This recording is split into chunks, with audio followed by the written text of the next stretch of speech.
자, 안녕하세요. 북서영 카페 여러분. 자, 오늘은 이제 그 백제 요소 상동 진출설 관련된 내용을 해볼게요. 자, 이 부분은 학계에서 지금 논쟁이 나는 많은 부분이고, 나올 가능성은 별로 없을 것 같지만, 예전에 기출에 한두 번 언급돼 있었어요. 그 자체가 문제 나온 건 아니고, 다른 그 문제와 같이 연결돼서 좀 언급됐었고요.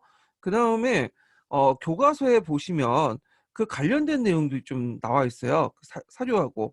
그래서 한번, 간단하게 물어볼 수는 있기 때문에 좀 파악을 해둘 필요가 있어요. 자, 그럼 내용을 볼게요. 자, 여기 보면 송소양서라는 그 기록에 보면 요 송소양서는 남조쪽 기록이에요. 그 당시 그 남북조 시대였죠. 예. 그래서 이제 4세기 후반에 백제가 중국의 요소 지방과 상동 지방에 진출했다. 이런 기록이 있어. 예, 중국의 요소 지방과 상동 지방에. 자, 일단 뭐 상동 지방은 거의 알 테고 요소 지역은 어떤 지역이냐 하면 제가 그림 엉망인데. 자, 여기 보면 이제 요동반도가 있죠. 요동반도. 요동반도에 이제 그 옆에 요하라는 강이 있어요. 그래서 요쪽은 요동이라고 하고 요쪽은 이제 요소라고 해. 그 북경 그 북쪽까지는. 자, 요 지역에 백제가 이제 뭐냐면 진출했다는 거야. 그러니까 기록에 보면 백제는 요소 지방에 진출해서 요소군을 이제 설치를 했고요. 그 다음에 상동반도 지역에 진출해갖고 진평군을 설치했다. 이렇게 되어 있어요. 예. 요거는 이제 송서와 양서의 기록 내용이에요. 자, 그래서 이제 백제는 그 당시 한반도 내 영토 확장보다는 이 중국과 일본 큐슈 지역에 진출하려고 했다. 그래서 그런 지역에 거점을 마련해서 소 이제 뭐냐면 한반도와 중국 외를 이제 연결하는 어떤 네트워크를 만들어서 상업 발전에 더 치중했다. 이런 거죠. 자, 근데 이에 대해서 이제 우리나라 학계에서 이걸 긍정하는 그 측과 부정하는 측이 이렇게 나눠지게 돼요. 자, 긍정하는 측에서 이제 얘기를 하면 이건 우리나라 사서보다는 중국 측 사서에 실려 있는 거다. 송서, 양서, 그리고 이제 그 뒤에 보면 뭐 자치통감이라든지 그다음에 뭐 당나라 그에도 통전에도 들어가 있어요. 그 내용이요. 근데 굳이 이제 중국도 인정하는 것을 우리가 부인할 필요가 있겠냐 이렇게 이제 논리를 되죠. 그리고 이제 반대측에서 이제 주장한 것은 뭐냐면 남조 기사만 있다. 송서, 양서는 남조잖아요. 그래서 그 당시에 북이라든지 이런 북쪽의 사료에서는 그런 기록이 없다. 그래서 믿지 못하겠다. 이거는 그냥 남조가 백제하고 친하니까 백제의 그 조공 사줬단 말만 듣고 와서 그냥 검토 없이 적어놓은 거다. 이걸 이제 어떻게 믿느냐? 근데 이에 대해서 이제 뭐냐면 반론은 북쪽의 사료에서는 기록하지 않는 이유는 자국의 수치를 잘 기록하지 않는 거다. 이렇게 주장하죠. 그래서 이거는 중국의 역사서에서 볼 때도 자국의 역사를 자국이 이제 뭐 패했던 기사나 이런 것들을 아예 기록을 하지 않거나 축소시켜. 그러니까 새로운 사실을 만들지는 않지만 왜곡시킨다고 보시면 되겠죠. 자, 근데 이제 부정하는 관점도 되게 많아요. 일단 요 지역을 보죠. 이 당시 이제 요소 지역은 누가 장악하고 있었냐면 그 전현이라는 민족이 장악하고 있어요. 그 당시 전현. 그리고 요동 일대도 장악하고 있었고 요동을 둘러싸고 고구려 대립을 하고 있었죠. 그리고 전현이 얼마큼 셌냐면 그 당시 그 이청왕 때 전현 그 고궁 원왕 때죠. 예, 고궁 원왕 때 전현의 침공을 받게 돼요. 그래서 소위 국내성이 점령당하고 이청왕의 무덤이 파헤치는 그리고 주구가 그 탈취해가는 치욕적인 사건도 겪게 되거든요. 자, 그리고 이제 그만큼 강력한 국가인데 어떻게 백제가 지리적으로 상당히 먼데 어? 그 당시 그 배 몇 척 가지고 이제 여기 상륙해 가지고 전혀 싸울 수 있겠냐? 이게 시기적 맞지가 않다는 거죠.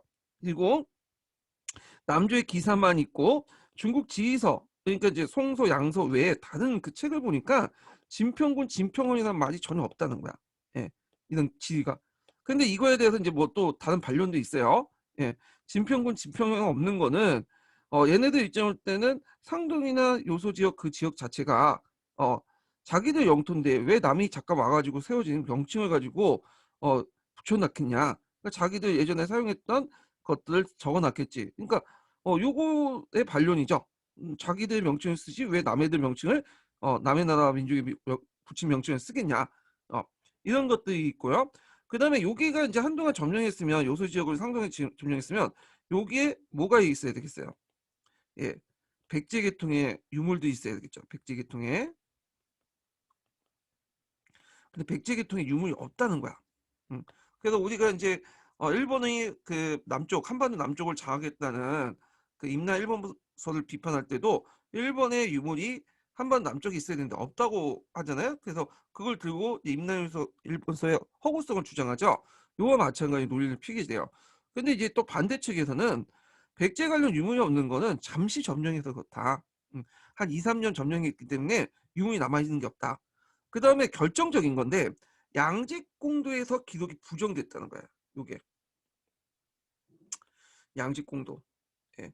그래서 여기 양직공도에 보면 백제 사신도가 있거든요. 요것도 좀 외워두세요. 요 자체가. 요거는 이제 요소 상동 진출설 관련은 없지만 뭐라 할까요? 제일 중요한 고대사 이제 할 때 양직공도가 상당히 중요한 문헌이거든요.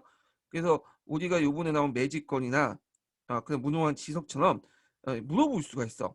양직공도가 뭐냐? 양나라에 파견된 사신들을 외국의 사신들을 그린 거야. 예. 그리고 그 옆에 그 나라의 어떤 설명을 해놓은 거죠.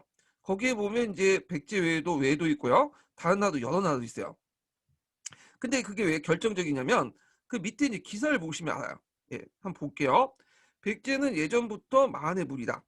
진나라 말기에 고구려가 일찍이 요동을 경략하자 낙랑 역시 요소 진평형을 있었다. 그래서 여기서 이제 볼 수 있듯이 일단 다른 기록에는 진평형이 상동반도에 있다고 되어 있는데 여기는 뭐야?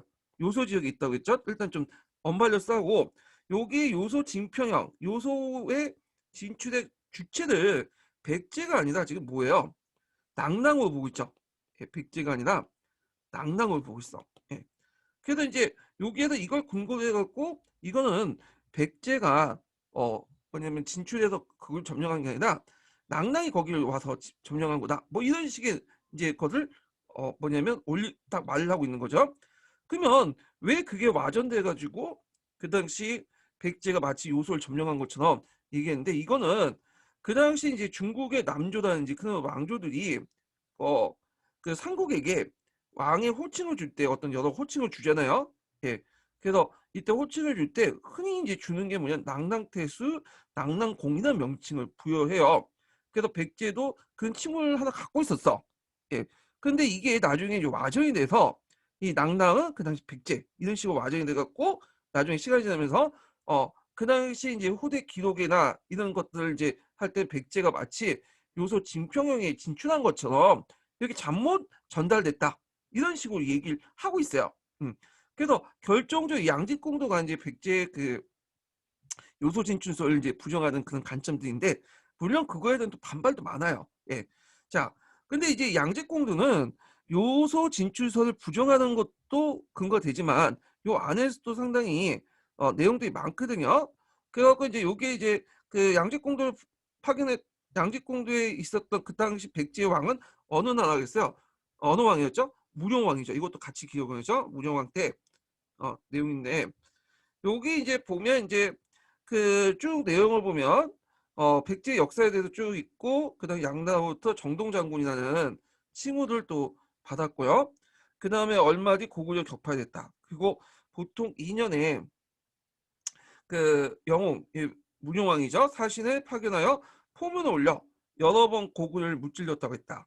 그래서 백제의 도성을 고마라고 하여 읍을 담노라고 했다. 그래서 여기 담노가 나오죠. 담노제는 그 무종왕 이전부터 있었어요. 근데 이 담노제를 정비해 갖고 뭘 만들었죠? 22담노를 만들었죠. 그래서 이제 보통 무종왕 때 22담노 설치 관련된 내용인데 담노에 그 당시 백제 왕자라든지 그 왕족들을 파견해서 중요한 요충지죠. 그래서 간접 지배를 하거나 하여튼 거점 지배를 하는 중요한 요충지가 되었는데 요때 담노는 거점 지배 역할뿐만 아니라 뒤에 이제 성왕 때 군현제를 시키잖아요. 군현제의 중간 가도기로서 중요한 역할을 했다. 그래서 거점 지배에서 중앙 집권을 가는 어떤 가도기적 역할을 담노가 이제 22담노가 수행했다. 이렇게 이제 보고 있죠. 예. 그래서 이제 요 밑에 있고요. 그다음에 이제 그 주변국에 이제 백제의 주변을 소구로서 반파국, 탑, 단나, 전라, 신라 이렇게 있는데 아마 이런 나라는 가야 계통이 여러 나라인데 여기가 좀 눈여볼 게 뭐냐면 신라야. 신라를 마치 그 부속되어 있다 해 갖고 백제의 어떤 그 조공국처럼 얘기를 하고 있죠. 근데 이거는 말 그대로 인제 뭐냐 백제의 사신이 신라 사신을 같이 데리고 왔거든요. 왜냐하면 신라는 그 당시 이제 동쪽에 소백산맥 이남에 그 나라이기 때문에 자체적으로 백제의 뭐냐면 사신을 파견하기 힘든 그 처지였어요. 그러다 보니까 이제 그 당시 그 한강유역을 확보하기 전까지는 백제나 고구려 사신에 딸려 가지고 같이 갔던 건데 거기 같이 있던 신라 사신들 자신의 부속국인 양 설명을 하고 있었던 거야. 그래서 그걸 듣고 인제 뭐냐 기록을 했던 거고 신라 사신은 아마 그 얘기를 듣고는 번역이 안 됐는지 통역이 안 됐는지 그냥 가만히 있었겠죠. 만약에 자기가 이제 백제의 사신이 신라를 소개할 때 "얘는 우리나라 부속국이다. 조공국이다." 이렇게 설명을 해 버리면 당연히 신라 사신이 발끈 뗐겠죠. 근데 그런 기사가 전혀 없죠, 그 안에서는. 그다음에 그 밑에는 이제 백제와 관련된 그 의복과 관련된 내용들이 있어요. 복식 스타일. 예. 자 이런 것도 있다. 그래서 양재공도는 후에 삼국사기나 삼국유사보다도 훨씬 더 사회적 가치가 높아요. 왜냐하면 삼국사기나 삼국유사는 2차 사조잖아요. 그게 인제 그 수백 년 뒤에 기록되는 사조인데 반해서 양재공도 자체는 뭐예요? 예. 그 당시에 보고되는 것을 그대로 썼던 1차 사조죠. 그래서 현장성도 있고 그다음에 왜곡이 좀 덜했죠. 예. 그래서 이런 걸 볼 때 이제 낭낭이 요소의 친구고 후에 와전돼 갖고 낭낭태수, 낭낭곡이라는 것을 삼국왕에게 주로 했으니까 마치 백제가 백제왕을 낭낭태수로 생각해서 그런 식으로 해서 백제의 요소 진평령 그 공격으로 요소 진출술로 왜곡됐다라는 게 이제 학계의 관점이에요. 예. 그래서 이 부정론이 확산됐던 게 양지공도가 상당히 큰 역할을 해요. 그래서 요 관련된 사료 그 내 외에 관련된 사료도 교과서에 있으니까 한번 찾아보시는 거 좋을 것 같아. 자 그러면 한번 기출 문제를 풀어보자. 기출 문제 6번 볼게요. 몇 페이지 펴 보시냐면 8 페이지 6 번. 자 다음 지도를 보고 물음에 답하시오. 가지역에 관계가 없는 것은 이렇게 있죠. 자 요 지역은 요동이죠. 이거 요하고 그다음에 요서죠. 요서. 예. 자 그러면 이제 내용을 보면 자 여기 보면 그 고구려의 후연을 격파하고 확보했다. 그러니까 요동 지역 같은 후연을 격파하고 인제 확보했던 거 맞죠? 예. 후연은 전현을 계승한 국가야. 전현인데 전현이 전진한 데 망하고 전진이 자체적으로 인제 비수대전 이후에 인제 붕괴가 돼요. 그래서 그 당시 이제 전현을 계승해서 모용시 일족이 세운 나라가 후연인데 후연도 그 당시 고구려 사이가 안 좋았어. 예. 그래서 고구려와 이제 요동을 둘러 싸우고 있었는데 이후에는 이제 격파하고 이제 그 지역을 확보하죠. 강개토 대항 때. 강개토 대항 때 이 요동 지역을 확실하게 확보를 하고요. 그 이제 요한을 경계되었고 뭐 그 안시성, 우리가 아는 요동성, 대강성 등등 여러 성들을 쌓게 돼. 그래서 인제 그 중국 세력의 침입을 막게 되죠. 자 그다음에 2 번을 보죠. 백제가 진출해서 고대 해상 세력을 구축했다. 요거는 틀리죠. 요소 지역이죠. 그러니까 답은 2 번이 되겠죠. 아이고. 자 그다음에 고려 말 조선 초기 때 그 실제 수복 대상이었죠. 이 요동 지역이. 원나라가 인제 멸망하고 나서 명나라가 등장하기 전까지 이 요동 지역은 무주공산 지역이었어요. 그리고 예전에 고구려 발해 땅이었고 그래서 인제 그 공민왕 때 어 2 번에 거쳐 가지고 요동 정벌이 있었어요. 예 물론 요동을 요양을 장악을 했지만 그 지킬 이제 힘이 없으니까 물려났긴 했지만 그 당시 그 1 차와 2 차에 거쳐 갖고 요동 정벌이 있었고 그때 이제 2차 때 이제 이성계가 거기에 참여했죠.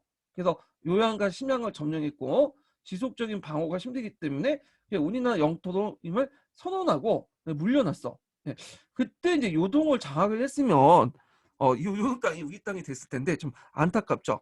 그래서 이성계 요동 정벌 관련된 내용은 용비어천가에 나와 있어요, 그 내용이. 그러니까 요동이 많고 자 일단 4 번을 보죠. 청해전쟁 때 그 당시 일본이 요동까지 공격해 갖고 인제 한때 그 지역을 장악을 하고 있었고 시모노세키 조약 때 그 지역을 할양하려고 했죠. 근데 이게 왜 안 됐어요? 그때 이제 요동 지역의 기득권을 가지고 있는 러시아의 반대 때문에 삼국 간섭이라 그러죠. 그 지역을 그냥 포기하게 되지만 후에 남만주 철도나 이동을 통해서 다시 요동의 이제 끝자락을 장악하죠. 대준이나 요순 등의 결국에는 이 간동군들이 나중에 만주사변을 일으켜서 만주 전역을 장악하잖아요. 자, 그래서 이제 관계 없는 거니까 요소의 상동 진출설, 그러니까 백제 상동 진출설 관련된 내용 이렇게 좀 기억을 해두시고, 백제가 요소 진출선이죠. 요소 진출선 좀 기억해 주시고, 백제가 요소 상동 지역을 점령했다. 그런 내용들은 요 뭐냐면 예전에 한번 10년도 기출 문제도 한번 나왔어요. 요건 좀 나중에 좀 얘기를 하겠지만, 그래서 어떤 분은 이제 그걸 같은 거 백제가 대륙 그 대륙에 중국 대륙에 그 국가를 세웠다. 대륙 백제설 같은 걸 주장을 하죠. 예. 물론 학계에서 인정받지는 않고 있지만, 자, 그래서 이 요소 진출설 관련된 내용을 한번 얘기를 해봤고요. 다음 시간에는 이 고대 시대 비문을 볼게요. 이 고대 시대 비문이 시험 문제 많이 나오거든요. 예. 그래서 최근에 단양적성비도 나왔죠. 단양적성비. 여기는 좀 빠졌는데 20년 기출에도 나왔어.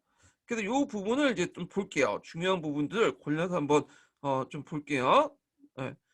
그래서 이제 고대 시대 비문 내용도 좀 기억을 해두시고 다음 시간에 뵙겠습니다.